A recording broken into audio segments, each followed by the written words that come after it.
Olá, tudo bem? Vou me apresentar para vocês. O meu nome é Gustavo, sou professor de Educação Física.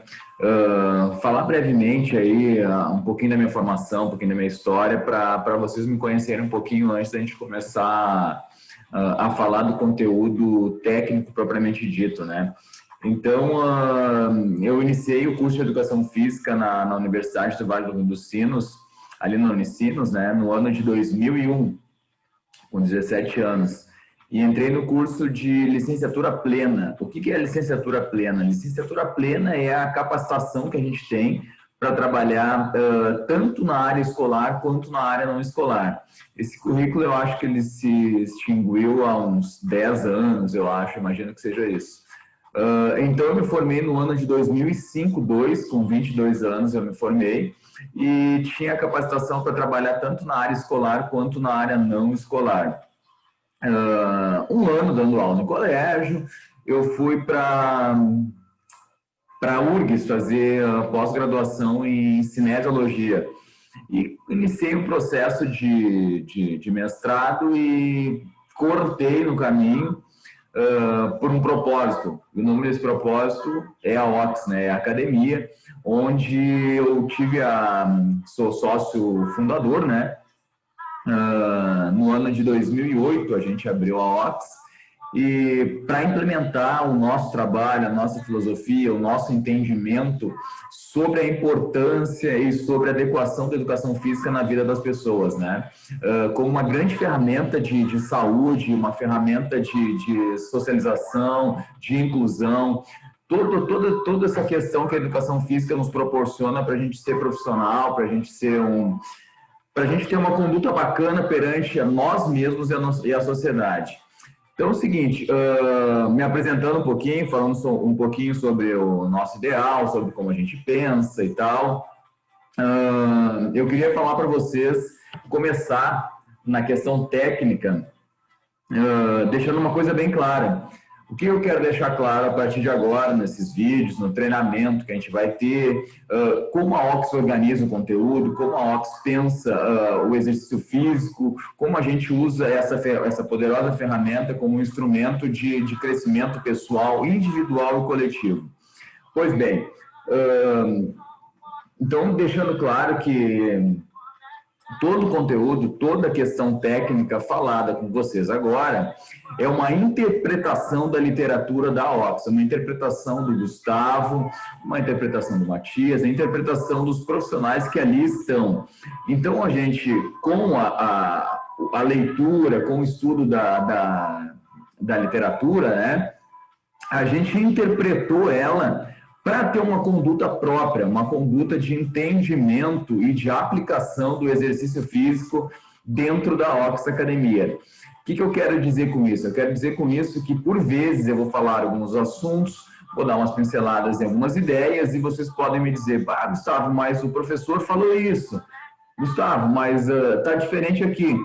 Isso é absolutamente normal, é normal. Existem diversas correntes, diversos pensamentos falando sobre os mesmos temas de diferentes formas e diferentes interpretações e conhecimento. Afinal, isso faz parte da construção do conhecimento, interpretar, discutir e ver.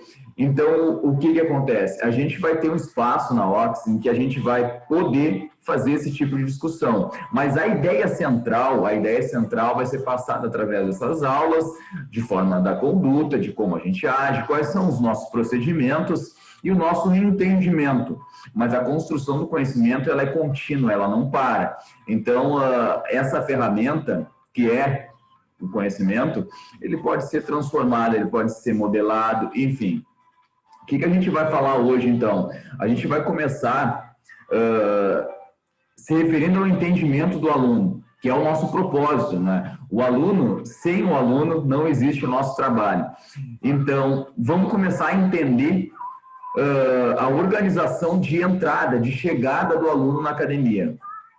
Então, pois bem, o aluno chega até a OX e ele vem buscar alguma coisa. Ele vem buscar alguma coisa. Seja emagrecimento, seja força, seja saúde, porque condicionamento e força é saúde, né? Seja o termo saúde que ele venha buscar, enfim. o que ele vier buscar na OPS, a gente, quando recebe o aluno, a gente tem que ter um entendimento básico sobre 3 papéis fundamentais na organização de um treino. Como se organiza um treino, como eu entendo o aluno, como eu interpreto ele, para poder começar a agir desde o princípio de uma forma organizada, programada e individualizada para este aluno.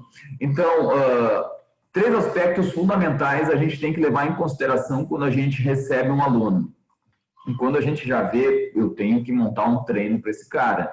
Então, o que eu preciso atentar? Eu preciso atentar para três aspectos. O que o aluno pode, o que o aluno precisa e o que o aluno quer. Então, o que acontece? Esses três elementos aí, notaram que o que ele quer é um só. 33% desse total, desses 100%. O que ele pode e o que ele precisa formam os outros quase 70%, 67%. Então, a gente tem uma ferramenta muito bacana para identificar. Opa, ali, o aluno chegou na academia, primeira coisa, eu identifico isso. O que ele pode, o que ele quer e o que ele precisa. E geralmente, o que ele quer, ele fala, é a primeira coisa que ele nos fala, eu vim aqui porque eu preciso ficar forte, eu vim aqui porque eu preciso emagrecer, eu vim aqui porque eu preciso correr. Enfim, ele vai dizer isso no começo. Qual é a ferramenta que nós temos para avaliar isso? A ferramenta que a gente tem é a anamnese. O que é a anamnese? A anamnese é um conjunto de perguntas fundamentais para a gente poder conhecer o aluno. A gente também tem a antropometria. O que é a antropometria? A antropometria é a avaliação da estrutura de composição corporal, as medidas dele, para que eu possa identificar como ele está organizado de forma orgânica e até mesmo estrutural. E a gente tem também a avaliação postural, que a gente vê a forma de estrutura, possíveis desvios, que a gente também nos enriquece, que a gente possa, a partir desses 3 aspectos, anamnese, antropometria e avaliação postural, construir o melhor treino possível para este aluno que está chegando, pedindo o nosso auxílio, né, a nossa colaboração para que ele possa começar a praticar saúde. Então, hoje a gente vai falar sobre a antropometria. Vamos lá, diminuir aqui, fica mais fácil para a gente entender. Aqui, vamos lá, a gente puxa aqui, aumenta um pouquinho, não sou tão feio assim, né? Então dá para deixar um pouquinho maior aqui. Vamos lá, então. O módulo 1 do nosso treinamento é sobre a antropometria. Então, o que é antropometria, Gustavo? Eu vou acompanhar a leitura com vocês aqui, vou fazer uma leitura, vou dar umas pinceladas em cada questão, que faz parte deste módulo, para que a gente possa ter um entendimento mais simples possível. Aqui está a ideia da antropometria. Claro que mais para frente, se você vier a passar no processo de treinamento, a gente vai aprofundar como eu faço. Aqui está o que a gente faz, o que, qual é o método. E depois a gente vai falar como a gente faz cada passo, mas isso é um aprofundamento que é um pouquinho mais para frente lá. Então lá, o que é antropometria? A antropometria é a área que estuda e verifica a composição corporal do indivíduo através de cálculos envolvendo medidas de perimetria, circunferência, diâmetros ósseos, dobras cutâneas, peso corporal e altura. E isto é basicamente a ideia de antropometria. Quais são os componentes da composição corporal? Então, a composição corporal ela tem 4 principais elementos. Ela tem a massa muscular, ela tem a massa de gordura, né, a gordura do nosso corpo, ela tem a massa óssea, os nossos ossos, e a massa residual. Esse entendimento mais básico, mais amplo sobre a massa residual, ela é composta de 2 principais elementos, pele e vísceras. Quando a gente precisa explicar para o aluno, o que é resíduo? O resíduo é pele e vísceras, basicamente isso. Então, aí, quais são os elementos da massa magra e da massa residual? Bom, A gente ouve muito os alunos dizendo que precisam ganhar massa magra. Bah, eu preciso, professor, Gustavo, eu preciso ganhar massa magra. Mas o que é massa magra? Massa magra nada mais é do que toda a massa que a gente tem no corpo livre de gordura. Ou seja, quando o aluno diz que quer ganhar massa magra, ele pode dizer que ele está querendo ganhar massa muscular, ele pode dizer que ele está querendo ganhar massa óssea. O osso também é treinável, ele também é treinável. O osso não é uma estrutura que a gente deixa ali e tal, só serve para nos sustentar. Não, ele também pode ser treinável, ele pode ficar mais forte através do treinamento. Mas isso é um assunto que a gente vai ver um pouquinho mais à frente lá. Ele pode ganhar, quero ganhar pele e vísceras, claro que não, né? Mas faz parte da massa magra. Então, a massa magra são os 3 componentes que estão livres da gordura: massa muscular, massa óssea e massa residual. E também a gente tem a gordura que eu falei ali, né? Vamos lá, então, para a 4ª questão lá. Espero que esteja fácil, por enquanto está tranquilo, sereninho, entendimento tranquilo. Ali. Qual a importância que podemos tirar da antropometria na montagem de um treino? A antropometria ela é muito importante para o diagnóstico e também para montar o treino. Então vamos lá, vamos ter um entendimento sobre isso. Ali. A antropometria é importante para a gente identificar o perfil de composição e medidas corporais. Identificando esse perfil, a gente pode proporcionar ao aluno direcionamento na elaboração do programa de treino. Ou seja, deixar o treino para o aluno. Acontece um erro muito, para mim, muito básico, mas ele é muito recorrente nas academias. Quando a gente está aprendendo, quando a gente está no processo de início de curso, está estudando, a gente tem muitas dúvidas, muitos direcionamentos, e a gente geralmente não sabe onde a gente foca. Esse cara, ele sabe muito porque ele é muito forte, porque ele é muito grande. Então, o que ele faz funciona e o que ele faz é verdade.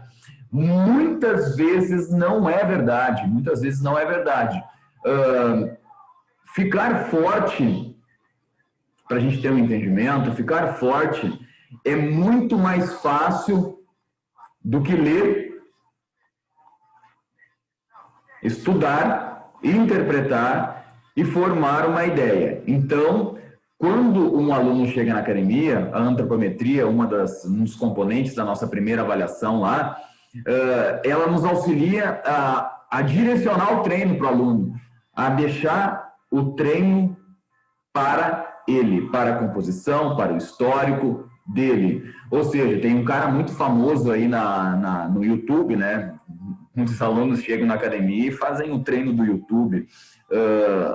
Esses halterofilistas, esses caras fisiculturistas, o Sardinha, pensem comigo, como eu vou aplicar um treino que uma pessoa, que um atleta, para mim atleta, um treino que um atleta que treina há anos com uma alimentação regrada, com sono regrado, com direcionamento regrado, com uma estrutura, com histórico, com um preparo, com um treinamento de muito tempo, para o Joãozinho que chega até a academia com 15 anos, que nunca fez nenhuma atividade física, que é magrinho, que é ectomórfico, não tem contato com esporte, com levantamento de peso, é extremamente sedentário. Como eu vou botar o treino de um cara tão forte desse, de um cara tão preparado, numa pessoa que não tem estrutura nenhuma? Então, a gente tem que cuidar desde o princípio para a gente ter o direcionamento, o entendimento que o processo de treinamento ele é individual. E nenhuma modalidade que se é praticada em todos os lados, melhor, mais específica, mais adequada do que a musculação. Porque a musculação é onde o aluno treina e faz o treino dele. Então, neste aspecto, neste processo, a gente tem que prestar muita atenção e direcionar os melhores exercícios para o aluno. Espero que tenha ficado claro essa questão que, mais do que o experimento de fazer o que alguém está fazendo, é entender o que se está fazendo, o porquê, o para quê e para quem. Então, esse aspecto a gente tem que, desde o princípio, ficar atento para a gente não prejudicar nenhuma pessoa, porque a gente é instrumento de saúde, mas se a gente não tiver esse entendimento, a gente também pode ser um instrumento de prejudicar alguém, de não promover saúde, porque levantar peso é ou não é saúde, depende de como a gente faz esse processo. Então, ali, identificar o perfil do aluno. Se o aluno possui uma grande quantidade de gordura, por exemplo, a gente pode se concentrar num processo de emagrecimento. Se, por outro lado, ele possui uma pequena quantidade de massa muscular, a gente pode direcionar o treino dele para um processo de hipertrofia. Além desses aspectos, a gente pode também identificar possíveis assimetrias e déficits bilaterais. Ou seja, se um segmento corporal tem uma perimetria ou possível força maior em um lado, e bem como comprimento desse segmento, né? A gente vai falar um pouquinho mais para frente, mas eu não posso deixar de dizer para vocês entenderem desde o princípio o que é déficit bilateral. Muitas vezes a gente está na academia, está passando um processo de treino, está acompanhando o aluno, está vendo o que a gente já passou para ele, e o aluno tem a seguinte questão para a gente: professor, eu tenho mais força do lado direito do que do lado esquerdo. Eu desço mais fazendo um supino do lado direito, do lado esquerdo do que do lado direito. O que acontece? A gente tem uma questão corporal que se chama déficit bilateral. O que é o déficit bilateral? O déficit bilateral é a capacidade de produção de força mais de um lado do que de outro. Ou seja, eu sou capaz de produzir, geralmente, às vezes as pessoas são equilibradas, têm a mesma capacidade de produção de força do lado direito do corpo e do lado esquerdo do corpo. Então, esse déficit, ele pode chegar até 30%. Existem alunos que podem, por exemplo, fazer um bíceps com halter com 10 quilos na mão direita e só 7 na mão esquerda. Isso pode variar de lado, né? Então, esse déficit bilateral, geralmente, ele é visto lá na avaliação. Então, além da antropometria servir para o entendimento da composição corporal, através dos instrumentos, que é a fita, da perimetria que a gente faz em cada segmento, a gente pode identificar esse possível déficit. E já fazer a pergunta para ele: quando tu levanta um peso, é mais fácil do lado direito ou é mais fácil do lado esquerdo? Ah, é mais fácil do lado direito. Passei a fita lá no braço direito dele e verifiquei que a perimetria é um pouquinho maior que o lado esquerdo. A perimetria, ela não está diretamente relacionada à força, mas ela é correlacionada. Geralmente, uma perimetria maior produz uma força maior, né? Então, esse entendimento é muito importante para dizer para o aluno: não, tu pode pegar um pezinho um pouquinho maior na mão que tu é mais forte, um pouquinho menor na mão que tu é mais fraco, não tem problema nenhum. E a gente pode até, a partir disso, direcionar os exercícios num processo de um aluno iniciante, por exemplo. A gente direciona esse exercício de forma que ele consiga ter uma harmonia de movimento. Tu não vai dar barra para um aluno que tem um déficit bilateral grande, porque além de um componente de barra, de peso livre, ele tem um processo coordenativo, o aluno vai executar mais força onde ele é mais forte e ele vai causar desequilíbrio e não vai conseguir executar o movimento correto, e a partir disso eu posso estar prejudicando o processo de continuidade dele na academia e de execução de um movimento correto. Então isso é muito importante ser identificado. E para eu identificar isso, eu preciso ler, eu preciso estudar e eu preciso entender, porque fazer força, montar um programa de treino é muito fácil, é muito fácil. Qualquer um pode imitar um supino reto, um voador, uma rosca direta, mas fundamentar aquilo que está sendo aplicado especificamente para cada aluno, aí é um detalhe diferente, é um detalhe que a gente precisa se concentrar e entender. Então, fomos à questão 4 ali, temos aqui a questão 5. Quais os instrumentos básicos para a realização da avaliação antropométrica? Então, uma avaliação antropométrica, a gente já viu né? Que é a fita da perimetria ali, então. A gente faz as perimetrias, né? Então, para a gente realizar a avaliação antropométrica, a gente utiliza o adipômetro, o plicômetro, né? Que a gente vê as as dobras, a balança corporal, a caneta de marcação cirúrgica para marcar os pontos, o estagiômetro, a fita métrica e o paquímetro. Para que se destina cada um dos instrumentos na realização da antropometria? Então, vamos lá, bem básico aqui, ó. Ali, o adipômetro destina-se a medir as dobras cutâneas. As dobras cutâneas são expressas em milímetros. A balança, a gente usa a balança para verificar o peso corporal total, ou a massa corporal do indivíduo, peso corporal total. A caneta de marcação cirúrgica, a gente marca os pontos, onde a gente faz as perimetrias, onde a gente pega as dobras, a gente marca os pontos ali para ser sempre no mesmo lugar e na média dos segmentos, né? A gente tem o estadiômetro, né, que a gente verifica a altura do indivíduo, e a fita métrica, como eu já disse antes, para a perimetria. Gustavo, a perimetria a gente faz em ambos os lados, né? Mas tem dois, deixa eu ver se eu falei do paquímetro ali. Enfim, se não está ali, o paquímetro, a gente usa o paquímetro também. O paquímetro é para a gente verificar os diâmetros ósseos, para saber ali qual é a massa óssea, qual é a percentual ósseo e tal. Vamos dar uma olhadinha ali se o paquímetro está ali, vamos tirar um pouquinho daqui. A gente já coloca aqui. Ó, a gente não tem paquímetro aqui. Então, como é uma aula, já aproveita, respira um pouquinho lá. Paquímetro. Ou tem, eu não vi? Não, não tem paquímetro. Usamos o paquímetro para medir os diâmetros ósseos. Então é bem assim mesmo, é bem informal, bem natural o processo de treinamento que a gente tem.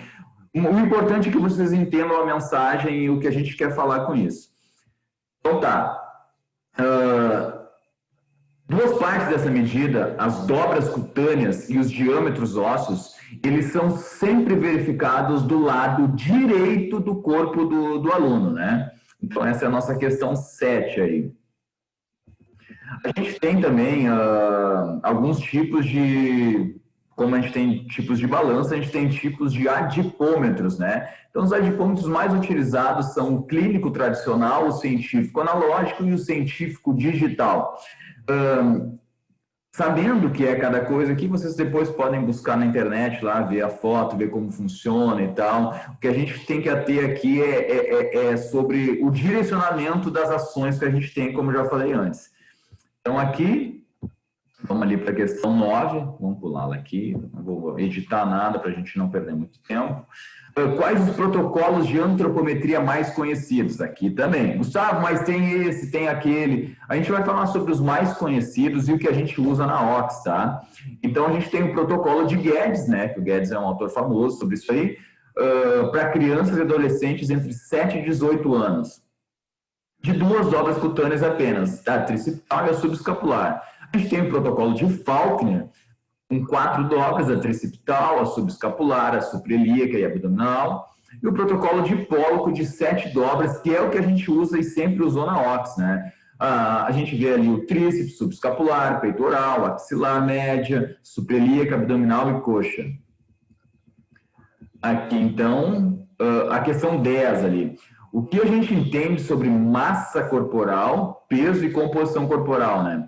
Como a gente conversou um pouquinho antes ali, a massa corporal, o peso, é a medida orgânica total do indivíduo, enquanto a composição corporal expressa a divisão do corpo em elementos orgânicos tais quais a massa muscular, o peso ósseo, o peso residual e a gordura corporal. Então, esses elementos fundamentais, eles fazem parte da composição corporal. E a massa corporal total, o peso total, é tudo verificado, colocado num número. Peso do Gustavo, 75 quilos. Minha massa corporal total. Lá, a partir da avaliação, tantos quilos de músculo, tantos quilos de massa muscular, tantos quilos de massa óssea, tantos quilos de massa residual. A gente verifica a composição corporal. Para a gente caracterizar um aluno, a gente caracteriza o aluno através de uma questão que se chama somatotipo. O que é o somatotipo? Somatotipo é a forma na qual a gente classifica o corpo humano. A gente divide o somatotipo em 3 partes fundamentais: a ectomorfia, a mesomorfia e a endomorfia. Então, a gente pode dizer que o indivíduo é ectomorfo, mesomorfo ou endomorfo. Vamos lá. Vamos ver se a gente tem aqui a... Não, opa, não é aqui, é aqui. Vamos ver aqui. Agora sim, agora a gente vai. Onde é que está o cara? Está aqui, ó. Então, aqui, ó. Aumenta um pouquinho. Vê se aumenta. Aumentou. Então, aqui a gente vê um indivíduo ectomorfo. O que é um indivíduo ectomorfo? Ele é mais longilíneo, ó. Ele é mais alto, ele ocupa pouco espaço. A gente tem um indivíduo mesomorfo, mais compacto, massa muscular, menos gordura. E o indivíduo endomorfo, o mais gordinho. Então, a gente vai aqui, de novo, vamos lá. Vamos neste cara aqui. Então, ali, ó. Classifique os 3 componentes do somatotipo.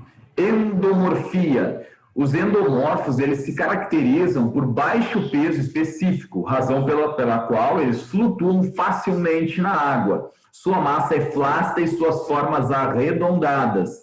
Ou seja, eles ocupam um espaço grande, mas não são densos, porque a gordura é muito menos densa do que o músculo. Por exemplo, para vocês entenderem, 1 quilo de músculo é isso aqui, 1 quilo de gordura é isso aqui. Então, por isso, é mais fácil eles flutuarem na água. Ali, a mesomorfia, já a gente vai para a questão da densidade. Por apresentarem maior massa músculo-esquelética, possuem peso específico maior que os endomorfos. Então, eles ocupam menos espaço, mas, ao mesmo tempo, um peso específico relativo maior que os endomorfos. Eu posso ter um gordinho de 80 quilos e um magro, livre de gordura, de 80 quilos. Ele ocupa muito menos espaço, mas ele é muito mais compacto e muito menos denso. Então, o peso, quando o aluno... Aqui é importante a gente ter esse entendimento da antropometria, da composição corporal, para poder ser firme e explicar para o aluno o instrumento mais medidor de resultados, que é a balança. Às vezes o aluno está num processo de treinamento na academia e diz: Gustavo, professor, eu não estou emagrecendo. Meu peso é o mesmo na balança. Então, o que acontece? Muitas vezes ele está diminuindo a quantidade de gordura e aumentando a massa muscular. Como a massa muscular ocupa menos espaço e é mais densa, a percepção no peso corporal total dele é que ele não esteja emagrecendo. Então, tem uma técnica muito simples, muito básica, uma pergunta direta para ele, de entendimento fácil. A gente pode perguntar para ele: tá, o teu peso está igual, mas como estão as tuas roupas? Como tu está vestindo? Está mais fácil de vestir uma calça? Está mais fácil de vestir uma camiseta? Como está o teu cinto? Já está apertando mais ele? Ah, sim, as calças estão folgadas.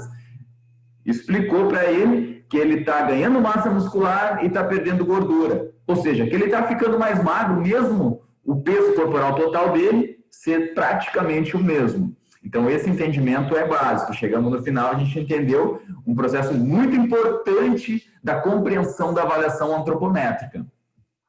E ali, por último, a ectomorfia, que é o indivíduo magrinho lá. A ectomorfia apresenta um predomínio de formas lineares e frágeis, assim como uma maior superfície em relação à massa corporal. Corresponde aos tipos longilíneos.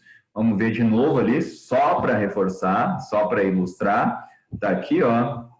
Então, o ectomorfo, que foi o último que a gente viu ali, o fortinho, o mesomorfo, magro com mais massa muscular, mais compacto, e o endomorfo, aquele que flutua na água, é mais gordinho, tem um peso relativo específico menor que o mesomorfo, por exemplo. Então, a gente viu aí, vamos voltar lá, aqui e aqui. Opa, vamos.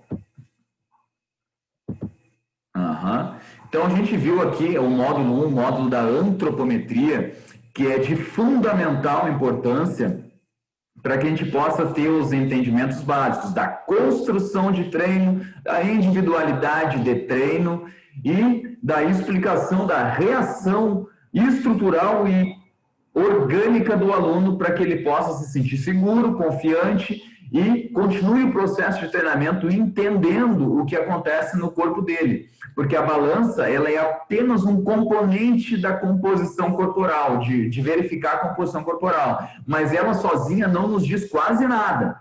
Quase nada. Ela, junto com os outros instrumentos, é muito importante, mas sozinha ela pode até confundir e desestimular sem critério e sem razão o processo de treinamento de um aluno. Então, o nosso módulo 1 sobre antropometria, sobre direcionamento, é este. Claro, existem os aprofundamentos em cada questão, mas isso a gente vai vendo aos pouquinhos. Como eu falei no princípio do vídeo, a nossa ideia é dizer como a gente organiza a nossa estrutura de pensamento e fundamenta o processo de prescrição de exercícios na OPS. Espero que vocês tenham gostado e até a próxima aula.